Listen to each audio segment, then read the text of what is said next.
privilege to be here today, and with so many speakers. I said to someone at morning tea, I haven't saved the world in the last week, so I'm feeling a bit inadequate, but I think perhaps we all are, and we're all kind of sharing our own journey and responses to life in this world. Well, outside the United Nations headquarters in New York are two symbolic representations of radical change. In the forecourt of the main assembly building, there's an enormous and imposing statue of St. George slaying the dragon. His sword uplifted, the dragon trampled under the feet of his horse. In contrast, diagonally opposite and down the road a little, is a small garden bounded by a wall on which are inscribed the words of the prophet Isaiah. They shall beat their swords into plowshares and their spears into pruning hooks. Nation shall not lift up sword against nation, neither shall they learn war anymore. Well, earlier this year I participated in the UN Commission on the Status of Women meeting in New York. On a freezing March morning, I got to visit these two monuments.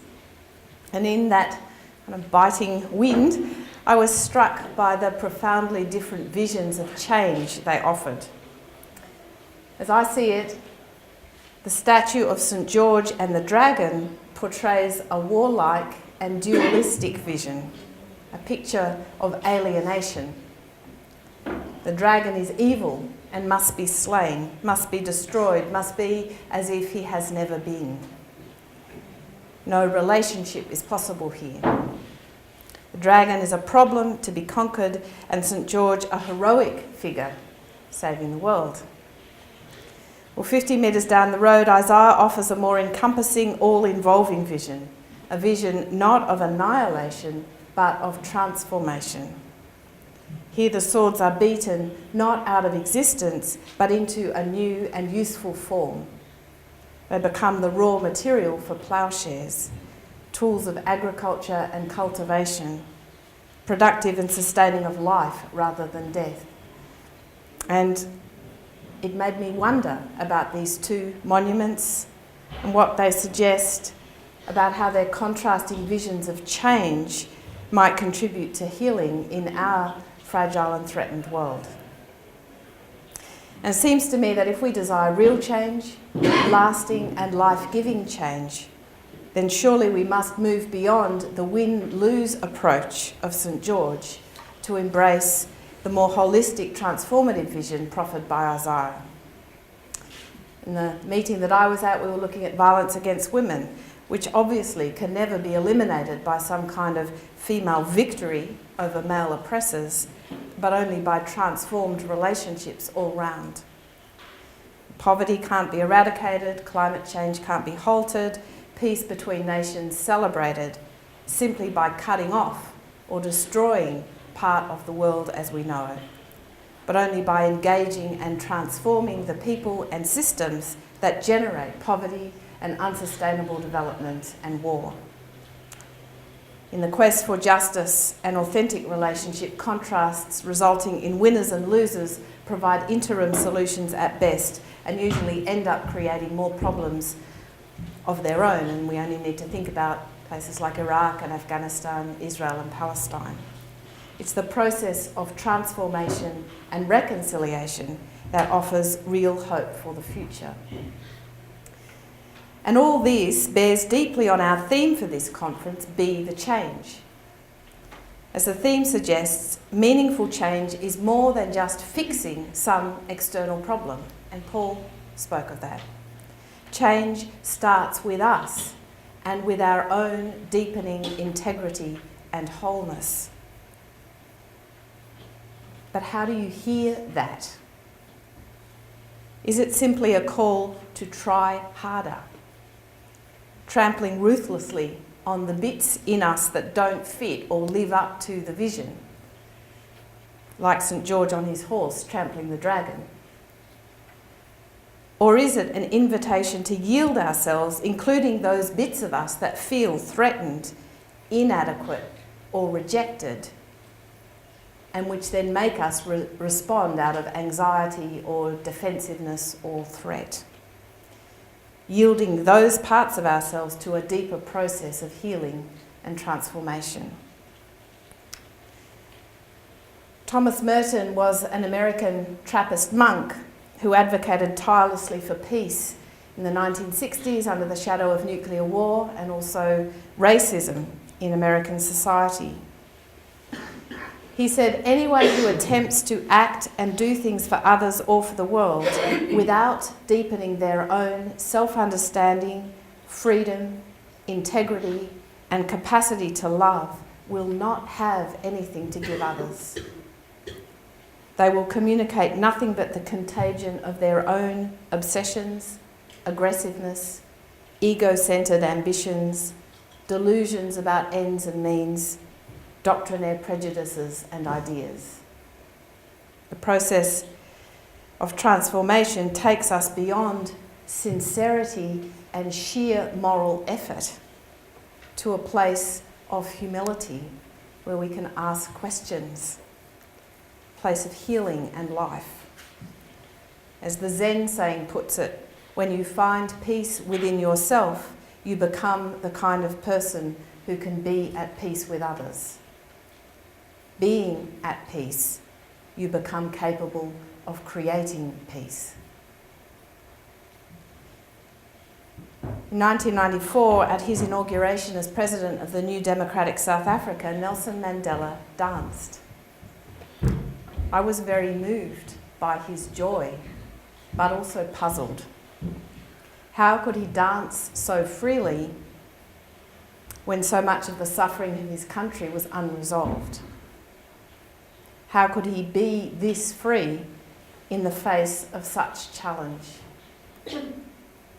I realise now that his freedom and joy were not dependent on circumstance, on outcome, but rather came from within.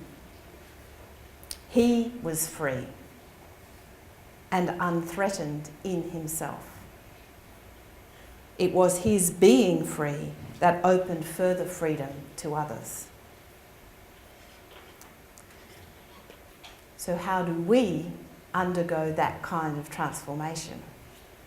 How do we become the change, the peace, the freedom, the compassion we want to see? And this for me is where the contemplative practice of meditation is so necessary.